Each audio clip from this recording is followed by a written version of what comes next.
أعوذ بالله من الشيطان الرجيم بسم الله الرحمن الرحيم ومن الناس من يقول آمنا بالله وباليوم الآخر وما هم بمؤمنين يخادعون الله والذين آمنوا وما يخدعون إلا أنفسهم وما يشعرون في قلوبهم مرض فزادهم الله مرضا ولهم عذاب أليم بما كانوا يكذبون وإذا قيل لهم لا تفسدوا في الأرض قالوا إنما نحن مصلحون۔ ترجمہ: ومن الناس، اور لوگوں میں سے کچھ، من یقول آمنا، جو یہ کہتے ہیں کہ ہم ایمان لائے، باللہ، اللہ کی ذات پر، وبالیوم الآخر، اور آخرت کے دن پر، وما هم بمؤمنین، اور حقیقت میں یہ لوگ مومن نہیں ہیں۔ یخادعون اللہ، اللہ تعالیٰ کو دھوکہ دیتے ہیں، والذین آمنوا، اور ایمان والوں کو، وما یخدعون، اور حقیقت میں یہ نہیں دھوکہ دے رہے، الا انفسہم، سوائے اپنے آپ کو، وما یشعرون، اور ان کو شعور بھی نہیں ہے۔ فی قلوبہم مرض، ان کے دل میں مرض ہے،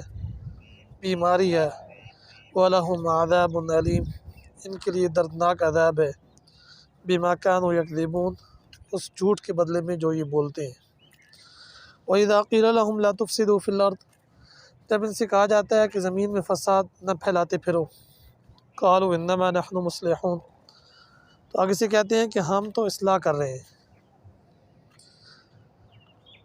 سورۃ البقرہ کی ابتدائی 5 آیتوں میں اللہ تعالیٰ نے ایمان والوں کا تذکرہ کیا، پھر 2 آیات میں کافروں کا ذکر ہوا، اس کے بعد کی 13 آیات کے اندر اللہ تعالیٰ نے منافقین کا ذکر کیا۔ منافقین وہ لوگ ہیں جو ظاہر تو ایمان کرتے ہیں کہ ہم ایمان والے ہیں اور اللہ پر، آخرت پر ایمان رکھتے ہیں، اور حقیقت میں یہ لوگ ایمان والے نہیں ہیں بلکہ کافر ہیں۔ ایک تو کھلم کھلا کافر ہے، یہ کھلم کھلا کافر نہیں ہے بلکہ یہ ظاہر ایمان کرتے ہیں اور اندر سے کافر ہیں، اور ان کا چونکہ معاملہ پیچیدہ تھا، اس لیے اللہ تعالیٰ نے ان کے معاملے کو زیادہ مفصل انداز میں زیادہ آیات کے اندر بیان کیا، اور ساتھ یہ بھی بتایا کہ یہ سمجھ تو یہ رہے ہیں کہ ہم اللہ کو اور ایمان والوں کو دھوکہ دے رہے ہیں،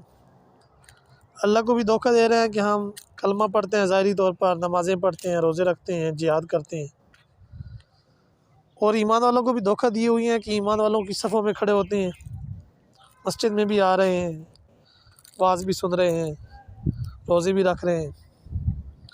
اور وہ یہ اندر سے چالاکی دکھا رہے ہیں کہ ہم اندر سے تو پکے کافر ہیں، صرف ان کو دھوکہ دیا ہوا ہے۔ تو اللہ تعالیٰ نے فرمایا کہ یہ حقیقت میں اپنے آپ کو ہی دھوکہ دے رہے ہیں، اس لیے کہ اللہ تعالیٰ کی ذات ایسی ذات ہے کہ جس پر کوئی چیز بھی پوشیدہ نہیں ہے، عالم الغیب ہے، غیب کو بھی جانتا ہے،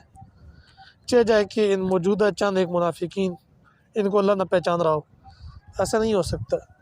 بلکہ اللہ تعالیٰ تو ان کو بھی پہچانتے ہیں اور ان کی چالوں کو بھی جانتے ہیں۔ ہاں، یہ اپنے آپ کو دھوکہ دے رہے ہیں کہ ہم نے بظاہر اللہ کے سامنے کوئی چیز چھپا رکھی ہے، اس لیے کہا گیا کہ یہ لوگ اپنے آپ کو ہی دھوکہ دے رہے ہیں۔ فی قلوبہم مرض، ان کے دلوں میں بیماری ہے۔ علماء نے لکھا کہ بیماری سے مراد یہاں پر ان کا نفاق ہے، کہ جو یہ منافقت کرتے ہیں، ظاہر کچھ کرتے ہیں، حقیقت میں کچھ ہے، اعتدال سے ہٹے ہوئے ہیں۔ یہ بیماری ان کے نفاق کی وجہ سے مزید بڑھتی ہی رہتی ہے، آئے دن جب یہ نئی نئی سازشیں سوچیں کرتے رہتے ہیں تو ان کی بیماری میں اضافہ ہو رہتا ہے، نہ کہ بیماری ختم ہو۔ اور جب ان سے یہ کہا جاتا ہے کہ یا تو صاف ایمان لے آؤ یا صاف کفر میں داخل ہو جاؤ، تو یہ کہتے ہیں کہ نہیں، ہم بھلا چاہتے ہیں، ہم امن چاہتے ہیں، اس طرح کی چالیں کھیلتے ہیں۔ کہا گیا کہ حقیقت میں تم ہی فساد پھیلانے والے ہو، اور تم ہی ایسے لوگ ہو کہ جن کی وجہ سے اختلاف رائے پیدا ہوتا ہے اور آپس کے جھگڑے پیدا ہوتے ہیں اور ایک دوسرے کے خلاف تان و تشنیع ہوتی ہے۔ اللہ تعالیٰ اپنے کلام کی سمجھ نصیب فرمائے۔